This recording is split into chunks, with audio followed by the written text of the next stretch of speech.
Gracias por la oportunidad de describirles los esfuerzos que hacen en Canadá para poner en práctica la toma de decisiones con apoyo. Puedo hablar de nuestras experiencias como alguien que participó en algunos de los primeros intentos para reformar la legislación de Canadá para eliminar la tutoría de las personas con una discapacidad intelectual, y también como la madrina de un joven que acaba de autorizar a otros para que lo apoyen. Aunque en Canadá estamos muy orgullosos de que el concepto de toma de decisiones con apoyo, tal como se desarrolló en ese país, representará una importante contribución para la redacción del artículo 12 de la Convención, quiero comenzar diciendo que no tenemos todas las respuestas. Me centraré en los acuerdos de representación que han entrado en vigor en la provincia de British Columbia. Si bien nuestras experiencias tienen mucho que ofrecer, tenemos aún mucho que aprender y no hemos superado todos los retos que nos plantea el artículo 12. Perdón, pienso que mi voz no está teniendo problemas hablando tanto español. Además, no soy abogada, por lo tanto, aunque procuraré responder a sus preguntas, me temo, aún antes de empezar, que esta presentación les va a dejar mucho más interrogantes que respuestas.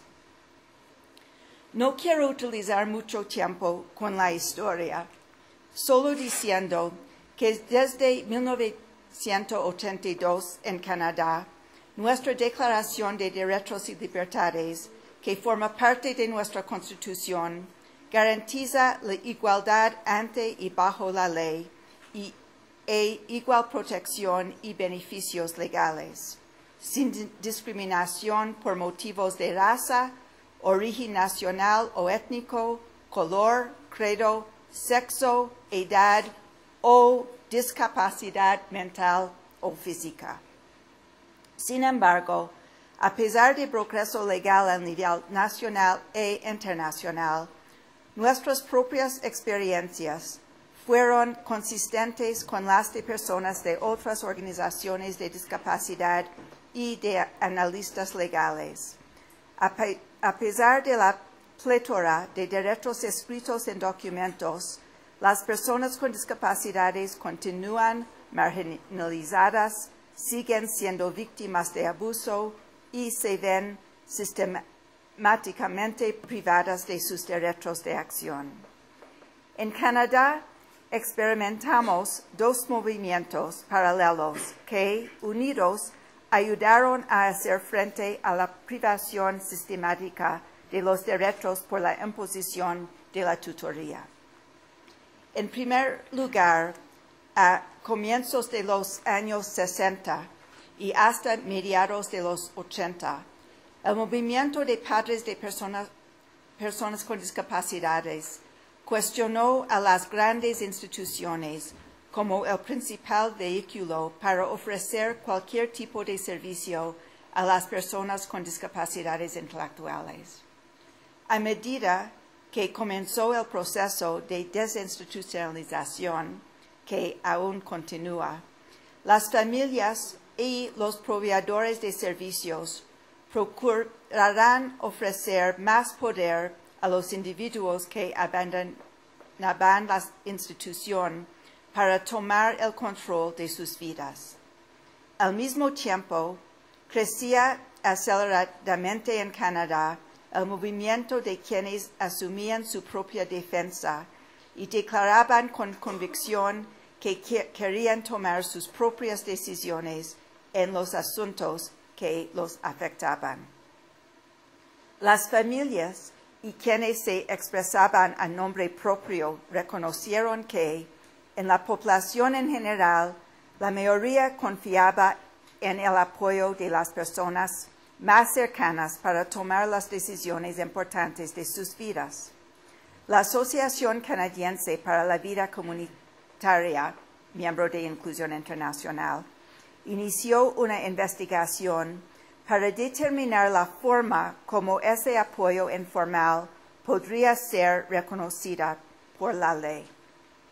El resultado fue el establecimiento de una estructura legal en 3 jurisdicciones provinciales para reconocer la toma de decisiones con apoyo y algunas estructuras similares en otras partes, en otras provincias.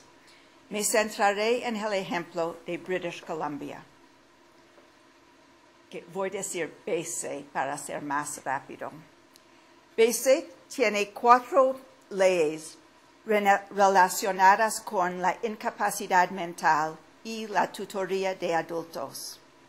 Estas leyes, que entraron en vigor en el 2000, tienen como objeto promover el derecho de todos los adultos a cuidarse por sí mismos.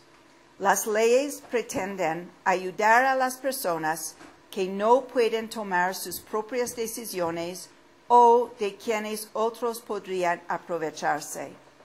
Estas 4 leyes son la Ley de Acuerdo de Representación, la Ley de Atención de Salud, Consentimiento e Instituciones de Salud, Admisión, la Ley de Tutoría para Adultos y la Ley de Guardián y Tutor Público. Según el sitio web del Guardián y Tutor Público, estas 4 leyes en conjunto confirman el derecho de los adultos a la autodeterminación, incluyendo el derecho a rechazar la atención médica sobre bases morales, religiosas o de otro índole. Ofrecen una oportunidad para que los adultos diseñen planes para el momento en el que pueden quedar incapacitados para tomar decisiones relacionadas con su salud, su cuidado personal o sus asuntos financieros y legales.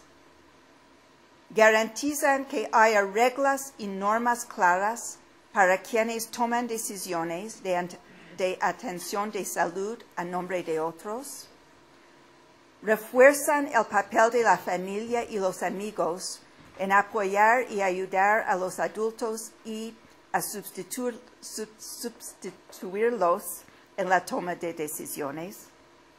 Ocuparse de los aspectos de abuso, negligencia y autonegligencia de los adultos que no puedan buscar ayuda por sí mismos y ofrecer una gama de opciones para sustitución o apoyo en la toma de decisiones. BC mantiene la tutoría para adultos que se consideran víctimas de abuso o negligencia. Según el Guardián y Tutor Público, la Ley de Autonegligencia del Adulto enfatiza la importancia de ofrecer apoyo y ayuda y presenta nuevos instrumentos para intervenir cuando se determina que los adultos víctimas de abuso o negligencia son incapaces de tomar decisiones